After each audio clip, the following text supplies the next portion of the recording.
Hi, I'm Rick. Welcome to Elbow Shots. Today I'm going to be showing you two methods for cutting seams in plastic laminate countertops. Let's go take a look.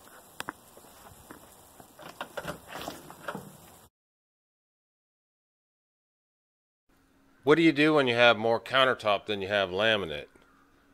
Well, you're going to have to put a couple of pieces together. So how do you do that? The first method we're going to take a look at is called a silhouette cut seam. You take a piece of laminate and prepare one of the edges for one side of your seam. Now, there are a couple of ways of getting an edge that is good enough for one side of your seam. In some cases, you can use the factory edge, or you can use a straight edge of some sort to scribe a line. However you do it, you want to dress it up with a file. Then we're going to place our prepared piece on top of our second piece. Make sure you're on target. Mark both pieces for orientation, and with a sharp utility blade, cut into the color layer of the laminate. This will help you get a cleaner cut. I rubbed a little graphite powder in that cut on this light laminate so I could see the mark better. In this example, we're working with a 1-inch self edge, but I have used it for seams up to about 15 inches. You don't want to overfile, that can distort the seam. Dry fit it. Now, we do not want to place our seam out in an obvious place like at the end of our eating bar, so we're going to flip this around to the other end of the bar so our seam is less conspicuous. You want to remove any excess glue, and then we'll start from a fixed point, which is the wall, put the first piece in place and rub it down, and then put our second piece on. We'll begin by rolling the edges of our seam flat so one side doesn't ride up over the other when we apply pressure. As we roll from the other end, we'll begin to gather a little puffiness, which we will compress into the seam, giving us a nice tight joint.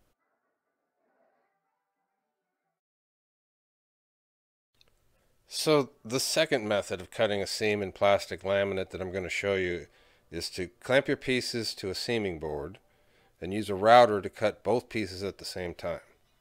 That way your two edges are parallel regardless of the path of the router. So for the size of this countertop, it really shouldn't have a seam. We could order another sheet that will fit, but having said that, we're going to move forward and stretch some laminate. As you continue watching this video, you may find yourself noticing the specific ways I use my hands and other body parts to control my tools and to control the material. That was how I learned, by watching closely, not only to what Leroy was doing, but specifically how he did it. If you learned something useful today, please give this video a like and let me know in the comments section what was helpful or what didn't advance your learning. Well, it looks like we're ready to figure out how we're going to stretch our laminate. So we have a 21-inch fill piece, and we want 29 inches between our edges for the stove cutout, right? A 30-inch cabinet opening with a 1/2-inch overhang on each side leaves 29 inches. That means we need 8 inches.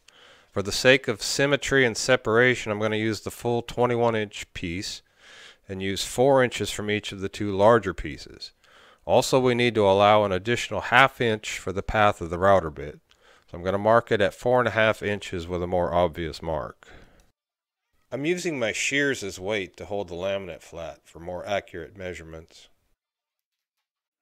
Measuring from the outside edge helps us keep our cuts parallel and perpendicular, which will make assembling our countertop easier. Let's check to make sure everything is still good. Notice I'm controlling the largest piece with my knees and the other two pieces with my hands. 1/2 inch overlaps, 29 inches. Now we're going to use 2 deep C-clamps and 2 spring clamps to clamp our material and a 4-foot straight edge to our 4-foot seaming board. We have 2 7/8 to the center of our router bit. Making sure we have clearance for our clamps away from the lower blocks and leaving a rail to support the edge of the router, we set up our seaming board so that our clamps secure the laminate to the seaming board while at the same time securing the straight edge 2 7/8 inches from the edge of the laminate. Set the first clamp snug but not tight, so you can adjust the other end as needed. Then tighten both clamps and verify your lines. Then we're just going to butt the two edges together lightly and hold the piece in place with the spring clamps. We want to make sure that we have enough clearance for the router base to pass through. To allow for deflection of the laminate and to make sure we use the sharpest part of the bit, we're going to adjust the router so a fresh section of the bit passes through the laminate. With a clear path for the router, using my knee to stabilize the seaming board assembly, I start the router away from the laminate.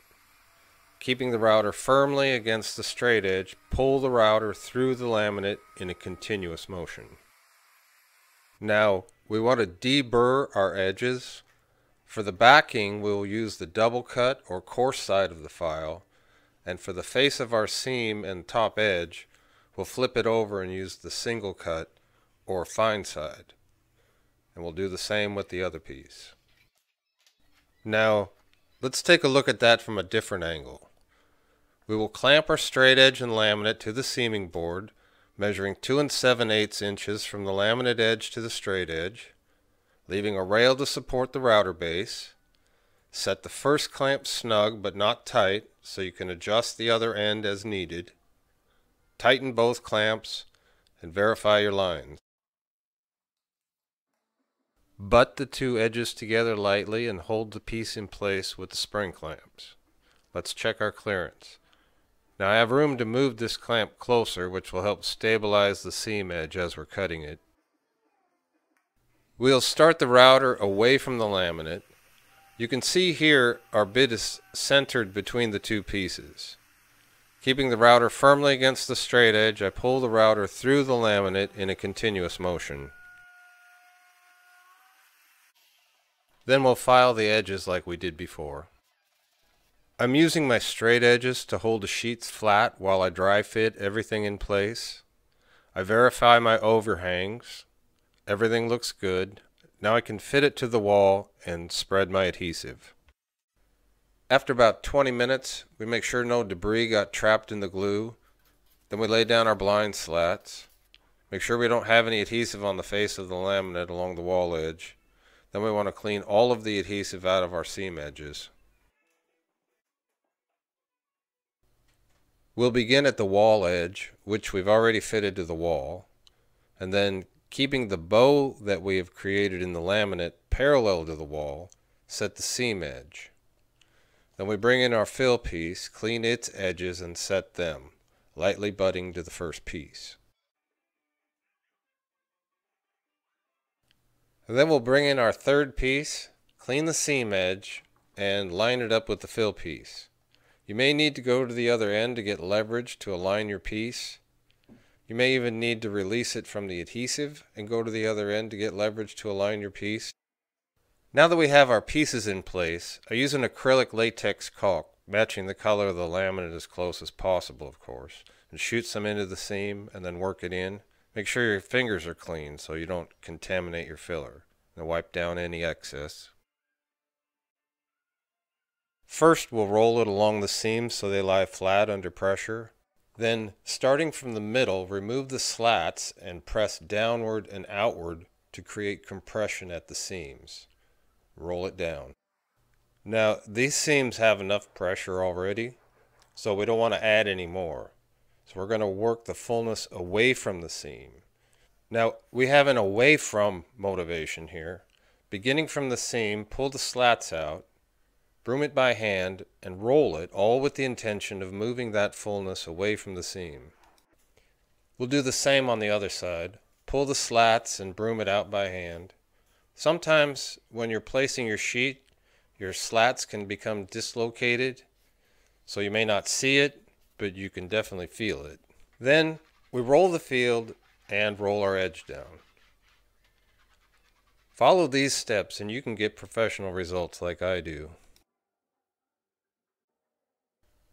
As with any skill, the more you do it, the better you get. Watching this video over and over again can help you have confidence in your ability. Thank you for watching.